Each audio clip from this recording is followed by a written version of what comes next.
Assalamualaikum warahmatullahi wabarakatuh dan selamat malam pemirsa, apa kabar semuanya? Kembali lagi bersama saya Dr. Safina Akbar dan 1 jam ke depan saya akan menemani Anda dalam program Undata. Yap, setiap hari Selasa pastinya kita mengupdate ilmu kita khususnya di bidang kesehatan. Dan pada malam hari ini tentunya kita akan membahas tentang seputar COVID. Kenapa sih kita harus bahas seputar COVID? Karena realita di lapangan bahwa banyak orang yang kurang memahami tentang cara penularan COVID.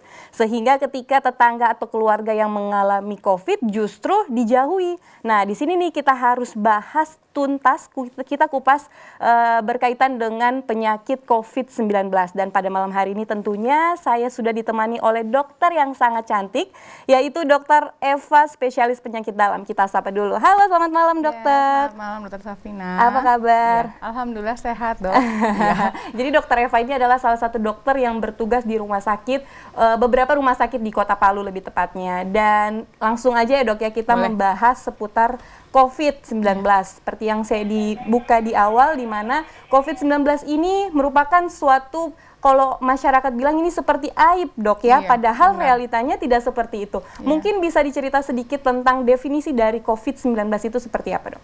Ya, jadi COVID-19 itu semacam flu-like syndrome sebenarnya. Jadi dia virusnya ini penyakit yang kumpulan gejala yang disebabkan oleh virus yang disebut virus coronavirus itu sendiri. Jadi sebenarnya secara definisi itu sih. Oke, baik. Nah, beberapa artikel nih dok mengatakan bahwa virus COVID-19 ini telah melakukan mutasi. Apakah benar adanya dok? Nah, kemudian dampak ketika dia bermutasi lagi ke tubuh itu seperti apa? Ya, jadi memang banyak penelitian dan artikel-artikel seperti yang Dr. Safina sampaikan, virus ini bermutasi dari yang virus awalnya yang pertama kali kita dapat di Wuhan, seperti itu. Tapi untuk memastikan apakah virus ini benar-benar sudah bermutasi atau tidak, itu memang harus ada penelitian lebih lanjut lagi sih, seperti itu. Oke, berarti memang banyak dilansir ya dok ya, tapi belum tentu adanya karena belum dilansir secara resmi dari WHO dok ya. Oke, nah berkaitan dengan jumlah COVID-19 di Kota Palu ini selalu meningkat ya dok ya. Kok bisa terjadi peningkatan kasus COVID ini dok? Sedangkan seperti yang kita tahu bahwa virus ini self-limiting disease, artinya dia bisa sembuh sendiri. Itu bagaimana dok? Iya, jadi kalau memang akhir-akhir ini saya lihat penambahan kasus COVID memang sangat drastis sekali di Kota Palu dan di Sulawesi Tengah ya, daerah-daerah di Sulawesi Tengah seperti begitu. Itu kalau saya lihat itu terkait dengan perilaku masyarakat sebenarnya yang tidak mengindahkan protokol kesehatan yang 3M itu yang harus kita laksanakan. Karena sebenarnya mencegah virus COVID ini sangat gampang sebenarnya. Berarti kurangnya kesadaran masyarakat ya dok ya, yang tidak mematuhi protokol kesehatan sehingga semakin banyak lonjakan kasus COVID-19.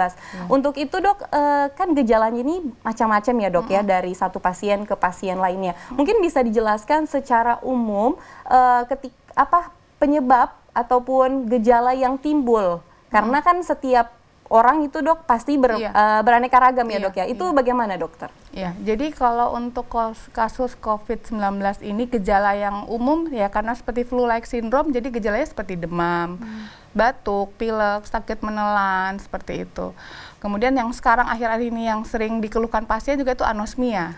Nah, munculnya gejala itu tidak selalu sama di tiap orang, tergantung lagi dari kondisi fisik seseorang dan penyakit komorbid yang menyertai orang tersebut.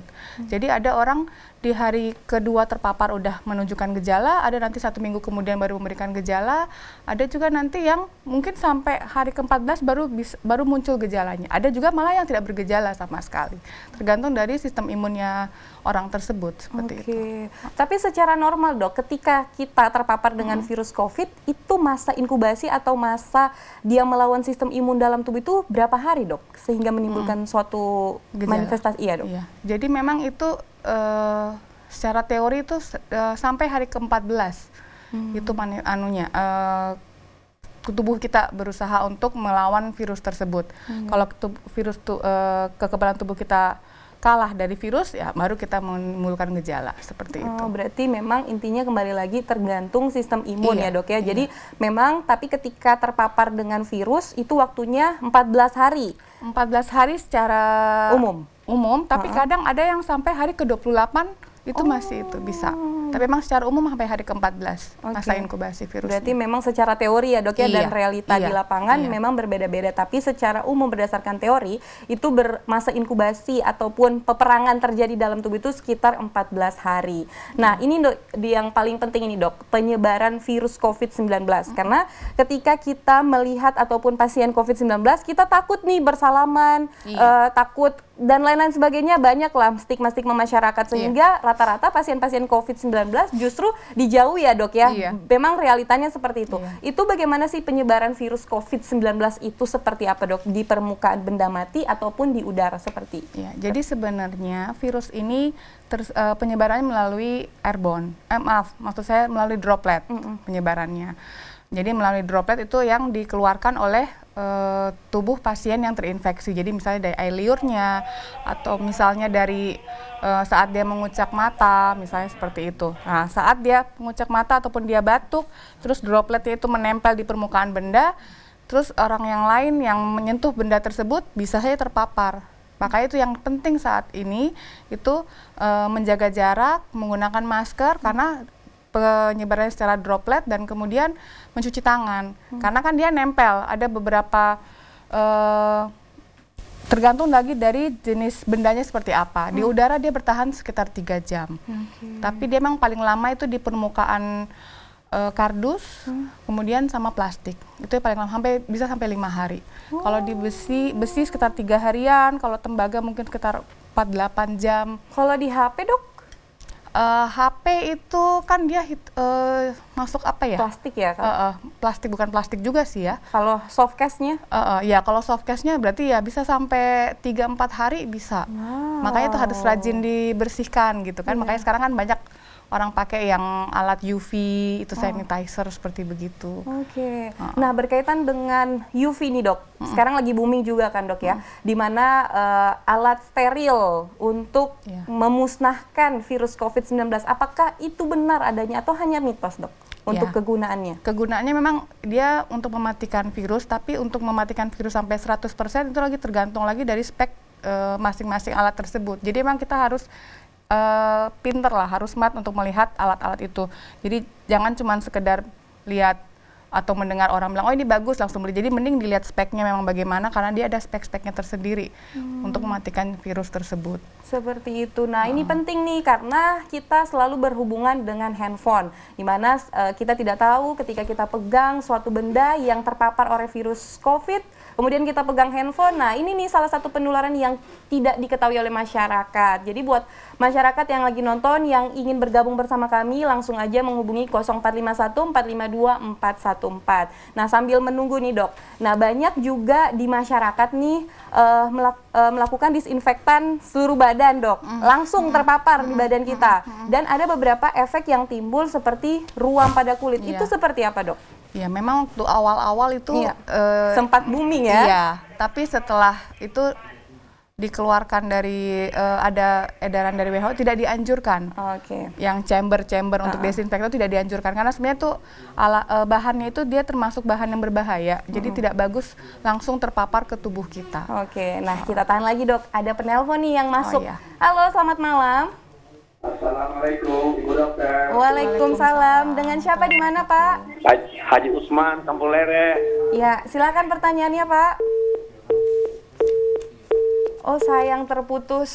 Silakan menghubungi lagi Pak Haji Usman di Kampung Lere. Nah kemudian sambil menunggu penelpon yang masuk, lanjut lagi berkaitan dengan disinfektan yang dulunya booming, sekarang kalau bisa dikatakan justru sudah hilang ya dok ya. Nah itu bisa dijelaskan sedikit untuk manfaat dampak ke kulit bahkan ke tubuh seperti apa dok? Disinfektan yang langsung kita semprotkan. Jadi kalau desinfektan itu memang karena tadi seperti dokter Safina sampaikan bisa menyebabkan iritasi, alergi seperti itu. Dan bahannya itu kalau terhirup masuk ke dalam paru-paru kita juga tidak bagus karena itu dia mempunyai kadar yang cukup tinggi untuk kadar klorinnya untuk desinfektan tersebut. Oke, Iya. berarti memang bahaya ya Iya. dok ya. Oke, ada penelpon yang masuk lagi ya. Halo, selamat malam. Dengan siapa di mana? Malam. Dengan Haji Takwin di Lere. Silakan Pak Takwin, pertanyaannya. Iya. Bisa agak panjang sedikit. Silakan Pak. Saya mengenai COVID ini. Iya, Kebetulan terjadi dengan saya, dengan Oke. kami. silakan Pak Saya mau pertanyaan. tanya dulu sama dokter. Ini hasil swab atau apa? Kita tidak tahu ya. Apakah perlu diketahui keluarga atau tidak? Itu pertama. Yang kedua, begitu masuk bukan penyakit COVID-19, penyakit lain. Begitu mau keluar, 1 minggu kemudian mau keluar, begitu di swab sudah positif COVID-19. Nah, ini kenapa tidak dicari keluarga yang terdekat seperti suaminya, seperti saya, anaknya. Sedangkan mereka sudah tidur sama-sama di rumah sakit Anantapura Palu ya. Nah, itu. Begitu mau di karantina, saya punya anak kan, saya punya anak 2 ini kan stroke. Oke, Harus baik. dijaga. Kalau buang air kan harus dipegang ke WC. Itu dilarang masuk, dipaksa-paksa bisa masuk. 1 malam tidur, begitu swab besoknya dia negatif. Nah, ini sudah sama-sama terus dengan mamanya. Oke. Ya, cuma ini yang permasalahan saya, kenapa keluarga minta mana hasil pemeriksaan bahwa positif COVID-19. Terus kedua, keluarga tidak dicari. Nah, itu saya minta keterangan dari dokter, penjelasan dari dokter. Apakah perlu diketahui atau tidak, atau cuma Oke, akal-akalan? baik. Kita tangkap Iya. pertanyaannya. Terima kasih Iya, Pak iya. Takwin. Terima kasih. Oke, kita langsung aja jawab dok. Iya. Silakan. Jadi yang saya tangkap tadi pertanyaannya Bapak, apabila kita atau salah satu anggota keluarga kita terpapar virus COVID dan dinyatakan positif hasil swab PCR-nya, apakah hasil itu harus disampaikan atau Iya. diketahui? Iya, harus diketahui oleh keluarga. Tapi itu ada prosedurnya, ada SOP-nya. Jadi yang menyampaikan bisa kalau misalnya Bapak disampaikan hasil swabnya positif, Bapak bisa menyampaikan langsung ke keluarga bahwa hasil swab saya positif, seperti begitu. Tapi untuk tracingnya dan sebagainya ini kan kita ada satgas tugas sebenarnya. Nanti itu ada surveillance dari dinas kesehatan nanti yang akan turun melacak dan mendata anggota keluarga yang ataupun kerabat yang terpapar dengan kita. Seperti begitu. Oke, berarti memang harus ya dok ya? Iya, supaya kita aware kan. Iya, benar. Dan maksudnya yang keluarga terdekat, berarti dia harus karantina juga. Karena jangan sampai dia juga sudah terinfeksi tapi tidak bergejala. Menimbulkan gejala. Iya. Itu yang disebut dengan kasus OTG ya Iya, dok ya? Oke, seperti itu Pak Takwin untuk penjelasan dari apakah perlu diketahui oleh keluarga atau tidak. Ada penelpon selanjutnya. Halo, selamat malam. Assalamualaikum. Waalaikumsalam. Dokter, tadi putus. Oke, baik. Silakan Pak Usman. Saya ini mantan COVID. Tapi alhamdulillah Iya. saya bisa karantina sendiri, jadi alhamdulillah sehat pulang. Hanya saya mau tanya, ini kan COVID ini bermacam-macam ya. Satu, umpamanya orang tanpa gejala. Ada orang yang batuk. Saya kebetulan batuk. Kurang lebih seminggu batuk. Alhamdulillah saya isolasi mandiri di rumah. Sekarang sudah sehat, walafiat. Oke. Jadi yang saya mau tanyakan, ini katanya banyak kan orang yang kena COVID itu katanya di lehernya itu kayak ada di iris-iris. Dan banyak lagi, banyak hal yang perlu. Itu di rumah sakit tidak boleh ditemani keluarga. Iya. Jadi orang bukan tambah baik di rumah sakit, tambah sakit. Karena tidak ada yang menemani keluarga, hanya itu barangkali Bu Dokter. Oke, baik. Assalamualaikum. Waalaikumsalam warahmatullahi wabarakatuh. Terima kasih Pak Usman di Kampung Lere. Kayaknya banyak pemirsa yang bergabung dari Kampung Lere ini. Oke, langsung saja dokter untuk pertanyaannya berkaitan dengan COVID. Tadi pertanyaan pertama Gejala yang timbul Iya. bermacam-macam. Iya. Ada yang sampai lehernya terasa memang panas. bermacam-macam sih gejalanya. Jadi tidak semua datang dengan keluhan demam. Ada malah datang dengan keluhan diare. Iya. Seperti gitu ataupun sakit ulu hati. Ada lagi pernah beberapa kasus pasien datang dengan keluhan matanya merah. Seperti begitu. Karena ini virus COVID memang ini dia port the entry-nya itu jalur masuknya memang lewat mukosa. Jadi lewat mulut, hidung dan mata kita. Jadi emang gejalanya tiap orang berbeda-beda sih, tapi sebagian besar dengan keluhan demam, batuk, kalau udah yang gejala agak berat memang dengan sesak, disertai sesak. Terus yang pertanyaan kedua tadi berkaitan dengan ditemani ya? Iya, di rumah sakit. Iya. Memang itu aturannya Pak seperti begitu Pak, karena bukan kita tidak kasihan dengan pasien maksud saya, tapi karena kita menjaga supaya tidak keluarga Bapak tidak terpapar dengan COVID itu. Kita kan berusaha memutuskan mata rantai. Jadi dan alhamdulillah kan maksudnya di rumah sakit juga ada perawat, ada dokter yang menjaga. Memang seperti itu. Memang untuk kasus-kasus COVID memang kita harus isolasi sih untuk keluarga, untuk pasien maksudnya. Seperti itu. Memang tidak bisa tujuannya adalah didampingi. memutus mata Iya. rantai penyebaran COVID-19 karena Iya. kita tidak tahu bahwa orang-orang di sekitar kita yang terpapar kasus-kasus OTG kemudian terpapar lagi dengan orang yang lanjut usia, di mana seperti yang kita tahu bahwa pasien-pasien lanjut usia memiliki sistem imun yang lemah ya dok ya. Jadi itulah yang ditakutkan sehingga makanya lebih baik dilakukan perawatan di rumah sakit. Nah, berkaitan dengan pertanyaan tadi dok, apa sih bedanya antara isolasi mandiri dan karantina mandiri? Ya, sebenarnya itu istilah ini saja ya. Jadi isolasi mandiri itu memang ditujukan untuk pasien-pasien yang terkonfirmasi positif sebenarnya kalau isolasi mandiri. Tapi kalau karantina mandiri itu ditujukan untuk pasien-pasien ada riwayat kontak dengan pasien yang terkonfirmasi positif ataupun untuk tenaga-tenaga kesehatan yang bekerja di ruang isolasi COVID seperti begitu. Jadi tapi intinya prinsipnya sama. Mereka harus mengasingkan diri mereka sendiri, tidak bertemu dengan orang lain selama batas waktu tertentu supaya untuk memutus mata rantai itu. Oke, memang seperti itu ya. Jadi itu hanya perbedaan istilah. Iya. Dan kemudian selanjutnya ada penelpon lagi yang masuk. Halo, selamat malam. Banyak sekali penelpon malam ini ya. Sangat excited malam mereka. kembali. Halo, selamat malam. Kembali lagi ke Bapak yang tadi. Oke, silakan Pak Takwin. Saya belum puas. Dan seperti dokter bilang tadi dong, bila nanti ada petugas sendiri mengunjungi keluarga. Ini besok itu sudah keluar, sudah 14 hari. Sampai hari ini tidak dikunjungi, tidak diisolasi di lorong saya. Tidak zona apa-apa, tidak diperiksa. Ini yang kita punya pertanyaan ini. Nah, sampai hari ini besok sudah mau selesai 14 hari karantina di rumah sakit umum. Sampai hari ini tidak pernah dikunjungi dari manapun. Nah ini dok, atau cuma akal-akalan saja. Jadi banyak pemikiran masyarakat yang negatif terus. Jadi ini sudah mau keluar besok, sudah 14 hari, tidak pernah dikunjungi dari kesehatan. Mau bilang kita ini mau diperiksa tetangga, kerabat apa tidak. Mohon maaf Pak Takwin. Dan anak tidak. Iya, mohon maaf, ini yang sakit adalah neneknya ya, yang di rumah sakit Anutapura. Kemudian hasil swabnya negatif, seperti itu? Positif. Positif. Lalu yang positif. Sudah di karantina, sudah 14 hari besok. Tidak pernah kita dikunjungi.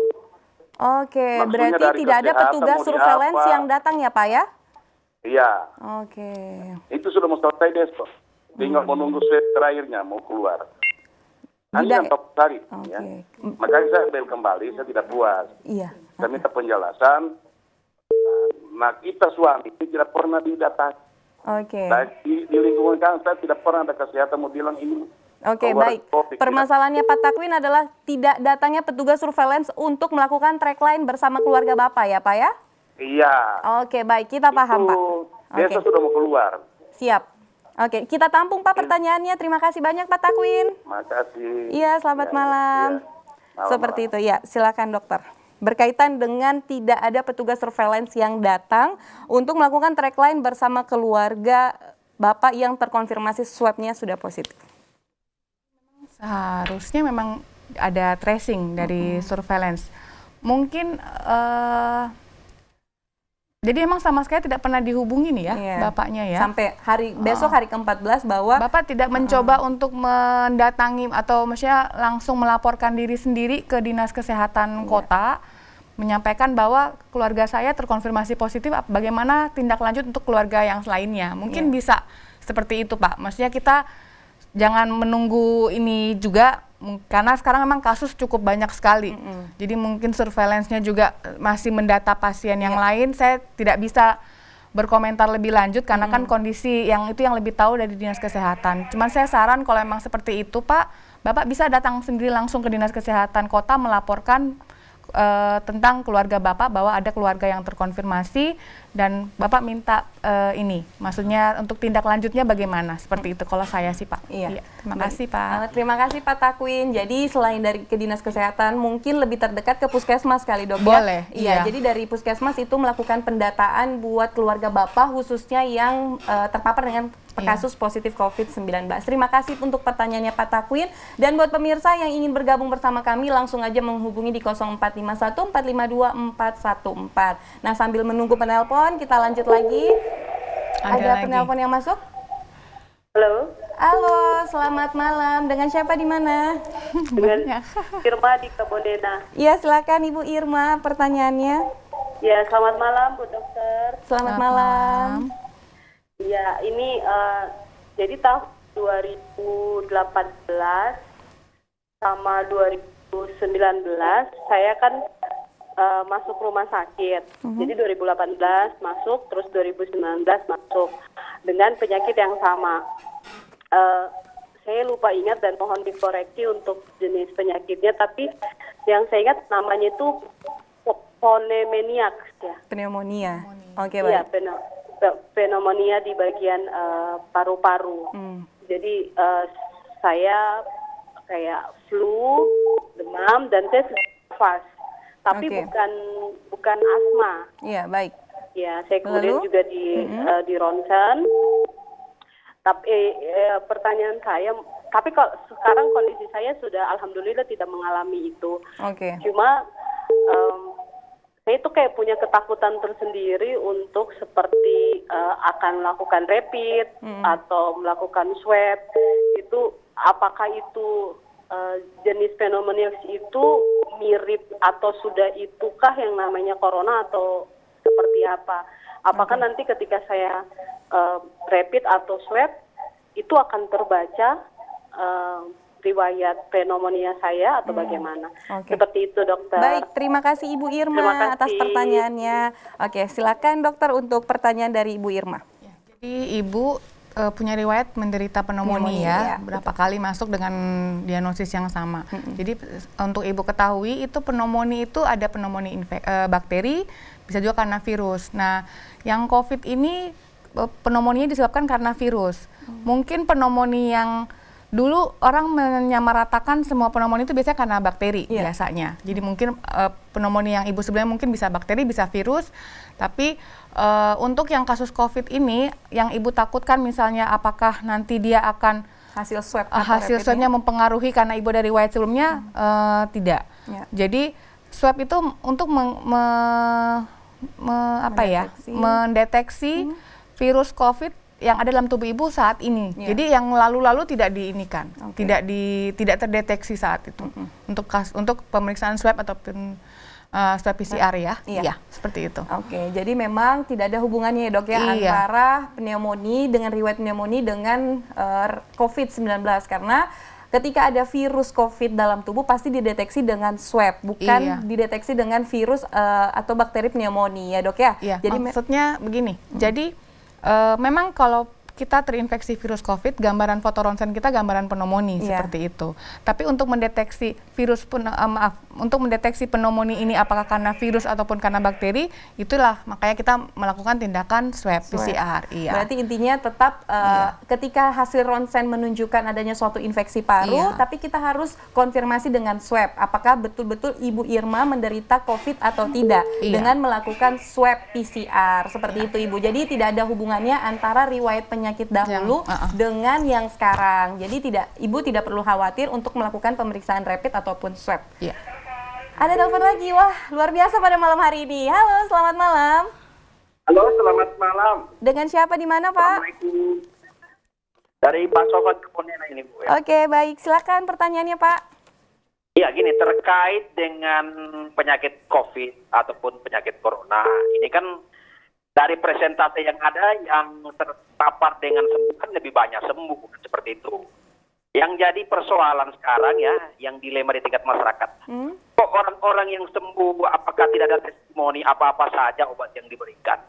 Konon ceritanya kalau corona belum ditemukan namanya obatnya, tapi ya pengobatannya kan sederhana juga, mungkin dengan cara istirahat, meningkatkan imunitas.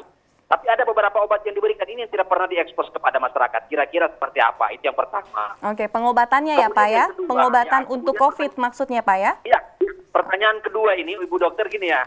Terkait dengan diagnosa, terkait dengan COVID. Kan screening awal itu kan, rapid test ya. Untuk apakah dia reaktif atau non-reaktif. Okay. Kemudian screening kedua mungkin PCR, swab PCR ya, dan lain-lain sebagainya. Iya. Sekarang kan rata-rata pendekatan yang dilakukan oleh dokter itu adalah ciri-ciri penyakitnya, tapi tidak pernah melakukan diagnosa kalau dia misalnya cirinya sudah pada penyakitnya misalnya COVID-19.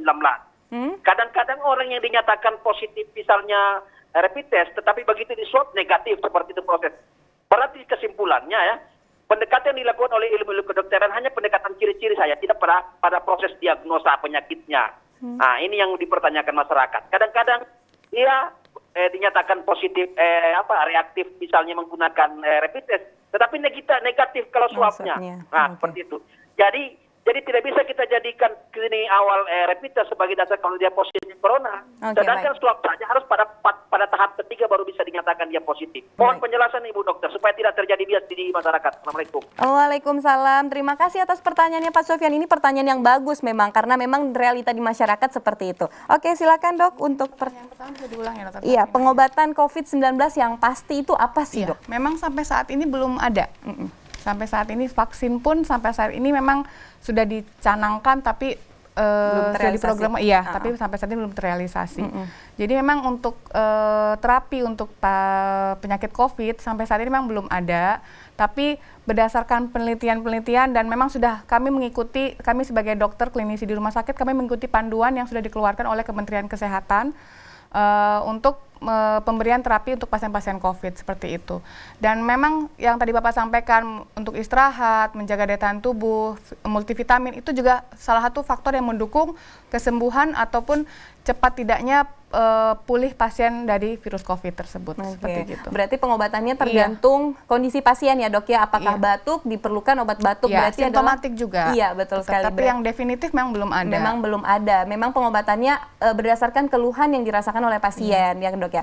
Nah, untuk pertanyaan kedua Dok, berkaitan dengan screening reaktif kemudian saat swab hasilnya rapid reaktif, swab negatif. Itu seperti apa Dok? Ya, jadi tadi sudah disampaikan juga ya bahwa untuk diagnostik pasti itu memang dengan pemeriksaan swab PCR memang Pak. Karena pemeriksaan rapid IgG IgM SARS-CoV-2 itu tidak sensitif dan tidak spesifik untuk virus COVID. Dia bisa mendeteksi tapi tidak mendeteksi mendeteksi antibody terhadap virus, tapi belum tentu virus itu virus COVID. Jadi bisa virus influenza biasa aja, bisa juga. Jadi makanya itu dia tidak bisa dijadikan sebagai diagnostic tools seperti itu. Untuk diagnostic tool itu yang digunakan adalah memang swab PCR. Seperti itu. Oke, memang sudah cukup jelas ya Pak Sofyan ya. Seperti yang kita tahu bahwa di masyarakat itu apapun ketika didapatkan rapid reaktif pasti dianjurkan untuk swab karena swab adalah diagnosis pasti untuk menegakkan COVID-19. Seperti itu Pak Sofyan. Terima kasih untuk pertanyaannya Pak Sofyan. Nah, buat pemirsa juga yang ingin bergabung bersama kami, langsung aja menghubungi di 0451 452 414. Sambil menunggu lagi penelpon yang masuk nih, yang sudah excited pada malam hari ini, kita lanjut lagi. Ada telepon. Oke, ada telepon. Wah, luar biasa sekali malam ini dokter. Halo, selamat malam. Halo, Iya. Assalamualaikum warahmatullahi wabarakatuh. Waalaikumsalam warahmatullahi wabarakatuh. Selamat malam. Iya, silakan Saya pertanyaannya Pak. mau tanggapi apa yang disampaikan Ibu Dokter tadi. apa yang disampaikan Pak Haji Takvim. Sebenarnya begini, ini jawaban dari Ibu Dokter yang tadi menyuruh Pak Haji Takvim supaya keluarganya ke berobat sendiri, itu saya lihat tidak sepaham dengan apa yang disampaikan oleh pemerintah pusat, terutama Menkes di media sosial, di media cetak, di media elektronik, bahwa apabila keluarganya sudah terkena COVID-19, seharusnya petugas cepat menangani beberapa keluarga yang ada di yang terkena virus corona. Nah, yang kedua, seharusnya reaktifnya itu atau secepat-cepatnya petugas harus mendatangi keluarga, jangan sampai ada lagi yang terkena COVID-19 sehingga bertambahnya virus corona yang ada di Kota Palu. Sebenarnya apa yang disampaikan Haji Takvim itu sebenarnya sudah resah dia. Jangan sampai ada keluarga-keluarga lain yang terkena virus corona. Seharusnya apa yang disampaikan penyampaian dari pemerintah pusat harus kita jeli secepatnya. Kenapa tidak ada petugas kesehatan? Kita maklumi dokter terbatas, tapi kan ada tim-tim medis yang lain bisa mengadakan swab di sana. Iya, sehingga tidak jadi bias di masyarakat tetangga-tetangganya. Iya, sampai sekarang mungkin Haji Takvim takut keluar. Ya, jadi itu yang saya sampaikan. Terima kasih. Assalamualaikum warahmatullahi wabarakatuh. Waalaikumsalam warahmatullahi wabarakatuh. Terima kasih untuk pertanyaan Pak Amiruddin. Bukan pertanyaan sih, pernyataan. Nah, berkaitan dengan pada tema malam hari ini, kita itu membahas tentang penyakit seputar COVID-19 karena di masyarakat masih kurang paham tentang penularannya. Nah, untuk secara regulasi mungkin kita bisa akan tampung dan kita akan memberikan informasi kepada yang mengatur regulasinya seperti tim surveillance dan Dinas Kesehatan Kota Palu. Seperti itu Bapak. Tapi semoga Kepala Dinas Kesehatan Kota Palu dan tim surveillance dari Puskesmas Lere bisa nonton nih dan bisa langsung melacak Pak Takim yang resah terhadap tidak dilakukan trackline terhadap keluarganya. Seperti itu. Terima kasih Pak. Nah, lanjut lagi di Dok. Berkaitan dengan pertanyaan berkaitan COVID. Nah, ini juga yang paling penting sih karena salah satu 3M adalah menggunakan masker. Nah, mungkin bisa dijelaskan kepada masyarakat menggunakan masker yang baik itu seperti apa, kemudian mengganti sebaiknya itu setiap berapa jam, Dok? Silakan. Ya. Jadi masker yang terutama yang disarankan adalah masker yang masker bahan kain untuk masyarakat awam ya. Masker kain itu bisa juga nanti kita tambahin, kita lapisin lagi dengan tisu supaya untuk menambah keamanan buat diri kita sendiri. Kalau untuk kami yang tenaga kesehatan bertugas di rumah sakit, memang kami menggunakan yang masker bedah, memang yang sudah sesuai dengan standar yang ditetapkan, seperti begitu. Dan untuk kapan kita harus mengganti, sebaiknya kalau kita sering keluar rumah, sering ketemu dengan orang, jadi kita lihat situasi aja. Kalau misalnya kita cuman berhadapan dengan 1-2 orang, ataupun misalnya tidak terlalu banyak kontak dengan banyak orang, mungkin ya begitu pulang langsung jangan dipakai lagi atau dicuci lagi. Tapi kalau misalnya kita mobilitas kita tinggi, ketemu dengan banyak orang, 4 jam itu kita sudah harus mengganti. Karena itu sudah tertumpuk cukup banyak dalam ininya. Secara normal 4 jam penggunaan masker itu harus diganti, ya? Iya. Oke, nah ini buat pemirsa yang lagi nonton, pentingnya penggunaan masker karena salah satu tempat penyebaran virus itu adalah melalui masker yang kita gunakan. Jadi bukan ditumpuk, dipakai lagi, tapi melainkan ketika masker kain harus dicuci terlebih dahulu. Cara melepaskannya juga mungkin Dokter Vina. Oh iya, ini paling penting juga nih cara melepaskan dan cara membuangnya seperti apa, Dok? Tidak boleh disentuh daerah masker yang tadi menutupi mulut kita ya. Jadi memang kita langsung membuka dari tali yang di belakang ini, terus diputer, ditutup bagian luarnya yang terpapar dengan lingkungan luar, terus disimpan di kantong plastik terus dibuang. Jadi jangan langsung dibuang begitu saja. Iya. Oh, berarti memang caranya jangan kita sampai menyentuh bagian. Karena kalau itu sama aja kan. Iya, benar sekali. Lah itu buat pemirsa ini harus penting nih, salah satu cara edukasi yang penting untuk mencegah penularan dari COVID-19. Nah, kemudian nih lagi paling banyak ya kasus-kasus di lapangan bahwa biasanya banyak yang mengatakan nih bahwa rapid pengambilan sampel di jari itu tidak efektif, melainkan lebih efektif ketika pengambilan darah di lengan. Itu vena. Seperti apa untuk realisasinya, Dok? Iya, sebenarnya hampir sama sih. Jadi ngambil di kapiler, ngambil di vena itu sebenarnya hampir sama. Sama saja. Karena juga itu bukan diagnostik pasti gitu kan. Jadi kalau misalnya untuk screening saja, memang kan yang lebih cepat pakai di kapiler supaya anunya cepat. Jadi tidak ada maksudnya bilang bahwa yang di kapiler sama vena. Cuman kalau misalnya kita ngambil di vena, di kapiler hasilnya meragukan, misalnya masih kabur-kabur gitu yang garis keduanya, kita bisa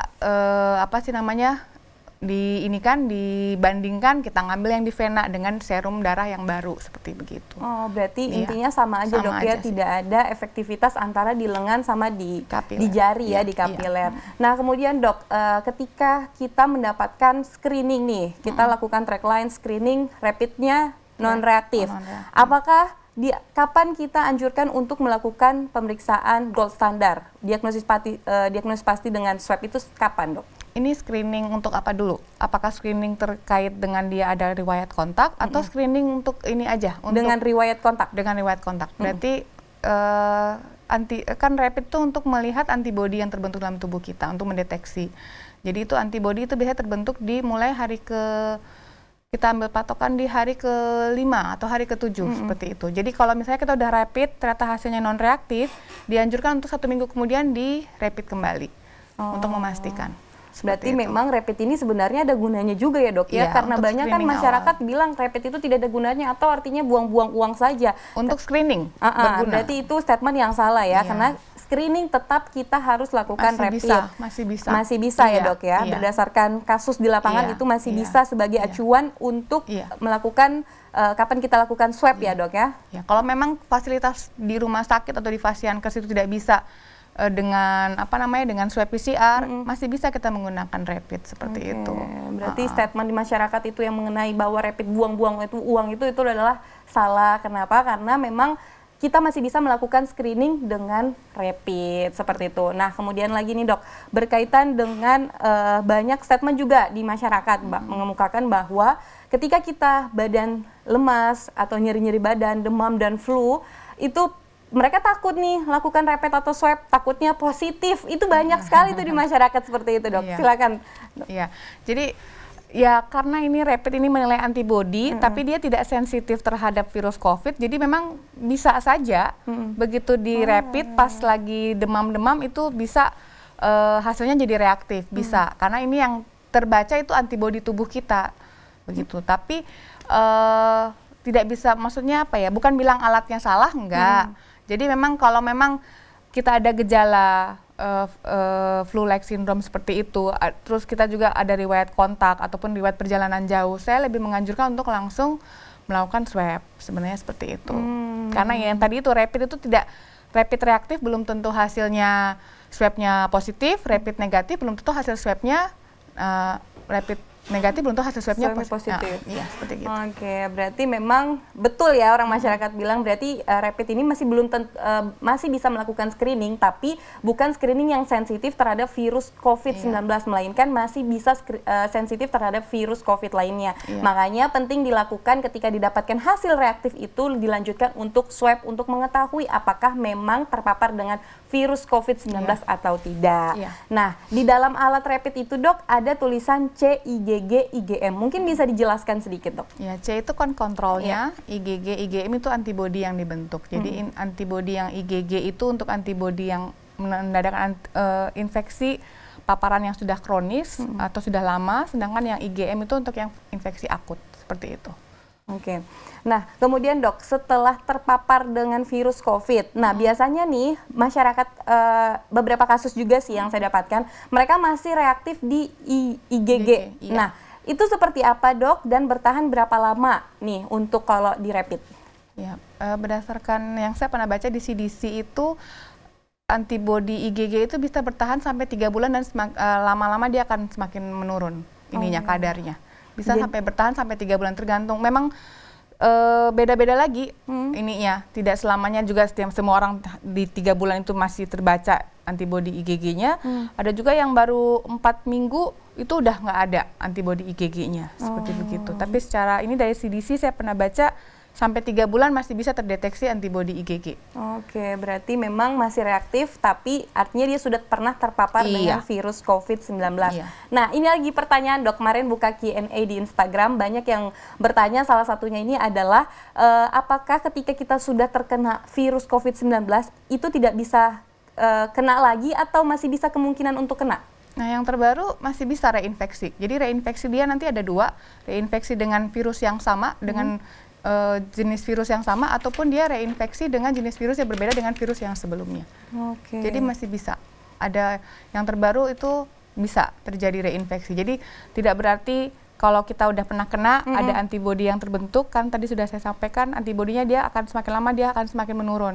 Kalau kita tidak bisa menjaga daya tahan tubuh kita dengan baik, masih bisa reinfeksi kembali. Berarti itu mitos ya dok ya, dimana ketika kita sudah terpapar dengan virus COVID, bukan berarti kita aman nih, tidak akan terpapar lagi dengan virus COVID lainnya. Ternyata masih bisa ketika karena antibodi dalam tubuh semakin berkurang ya dok ya. Seperti yang dijelaskan bisa bertahan 3-6 bulan, tapi tergantung lagi dari sistem imun kita. Nah kemudian banyak juga nih dok berkaitan dengan konsumsi vitamin, apalagi orang-orang yang OTG ya dok ya, sudah konsumsi vitamin sampai vitamin C sampai 1000 sampai 1500. Nah untuk konsumsi vitamin itu yang tepat seperti apa sih dok? Konsumsi memang harus konsultasi dengan dokter untuk konsumsi vitamin yang dianjurkan untuk pasien-pasien untuk masyarakat umum untuk mempertahankan sistem imun tubuhnya itu vitamin C, vitamin D, vitamin zinc itu juga diperlukan. Jadi memang seharusnya dikonsumsi maksudnya setiap hari rutin dikonsumsi. Itu rutinnya berapa lama dok? Interval untuk kita mengkonsumsi vitamin dalam tubuh kita, dalam kasus OTG ya dok ya, orang tanpa gejala tapi maksudnya ini yang sakit ya, yang sakit atau yang OTG? Masyarakat?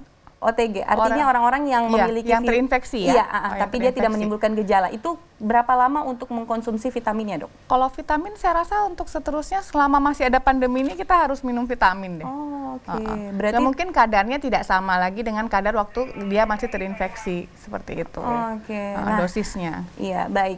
Kemudian dok, mungkin pertanyaan terakhir nih dok ya, berkaitan kemarin Open Q&A kemarin banyak sekali pertanyaan yang masuk, tapi mungkin salah satunya aja yang saya bacakan. Nah kemudian apakah antibiotik itu efektif mencegah COVID-19? Dan satu lagi dok, kemudian banyak apakah obat anti malaria dexamethasone efektif untuk mencegah pengobatan COVID-19? Jadi yang pertanyaan pertama, apakah antibiotik efektif? Karena sampai saat ini belum ada terapi yang definitif pasti untuk virus COVID ini, kami masih menggunakan antibiotik. Tapi itu berdasarkan panduan yang diberikan oleh Kementerian Kesehatan. Kemudian anti malaria itu juga termasuk salah satu dari terapi yang kami berikan untuk pasien COVID. Untuk dexamethasone memang kami memberikan golongan kortikosteroid itu, tapi pada kasus-kasus yang gejala berat. Jadi kalau gejala ringan tidak buat profilaksis juga. Iya, berarti intinya tergantung kasusnya dok ya, bukan sebagai pencegahan tapi melainkan untuk pengobatan tepatnya. Nah tidak terasa nih dok, waktu kita sudah hampir selesai kepada. Oh ternyata masih ada waktu 5 menit lagi dokter. Kita lanjut lagi nih dok. Boleh. Nah kemudian berkaitan dengan banyak di masyarakat, stigma di masyarakat bahwa setiap pasien itu ada klaim 15 juta. Ini kayaknya harus diluruskan nih dokter. Apakah memang benar adanya di lapangan seperti itu dok? Jadi biar masyarakat itu tahu bahwa di lapangan tidak seperti itu. Silakan dok. Jadi untuk klaim perawatan pasien COVID di rumah sakit itu ada tingkatannya memang dok, tergantung dari derajat beratnya penyakit pasien. Nah itu untuk kisaran besarnya memang ada yang sampai 15 juta, tapi itu untuk kasus yang memang yang berat sekali, yang butuh penanganan ICU. Tapi untuk kasus yang gejala sedang yang memang harus butuh perawatan rumah sakit itu tidak sampai segitu. Ya, itu tuh berarti tidak benar ya, kecuali kasus-kasus yang betul-betul berat, artinya kasus yang perlu penanganan ICU dan lain sebagainya, bukan hanya satu dokter, beberapa dokter yang harus menangani kasus tersebut. Jadi bukan orang-orang yang di rumah sakit darurat itu per pasien klaimnya 15 juta, itu statement yang salah.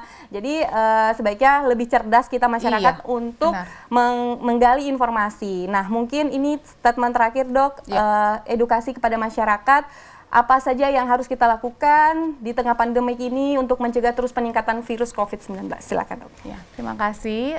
Saran dari saya untuk masyarakat Sulawesi Tengah terutama, kita harus mengikuti protokol COVID yang sudah ditetapkan oleh pemerintah. 3M itu harus dilaksanakan, menjaga jarak, memakai masker dan mencuci tangan itu harus terus dilaksanakan. Semua orang tidak bisa kita anggap aman. Jadi kita harus melihat sekarang ini sudah menjadi pandemi terhadap kehidupan kita, sudah mempengaruhi kehidupan kita sendiri. Jadi emang kita harus waspada dan virus COVID ini benar adanya karena memang kami benar-benar merawat pasien COVID di rumah sakit. Jadi mohon bantuan dari masyarakat bagaimana supaya kita bisa memutuskan mata rantai biar kita bisa segera terbebas dari COVID-19. Terima kasih. Assalamualaikum warahmatullahi wabarakatuh. Wah, terima kasih banyak Dokter Eva atas waktunya telah sempat hadir pada malam hari ini walaupun di tengah-tengah kesibukan yang padat ya Dok ya. Dan buat pemirsa semoga informasi tadi bermanfaat dan buat kita lebih mematuhi protokol kesehatan untuk mencegah peningkatan penularan COVID-19. Dan tidak terasa 1 jam saya menemani Anda dan malam ini sangat excited, banyak penelpon. Terima kasih buat seluruh masyarakat yang telah menelpon dan telah menonton. Semoga ilmunya bermanfaat dan bisa kita terapkan di lingkungan sekitar. Saya Dr. Safina Akbar, pamit undur diri dan seluruh tim kru bertugas pada hari ini. Assalamualaikum warahmatullahi wabarakatuh dan sampai jumpa.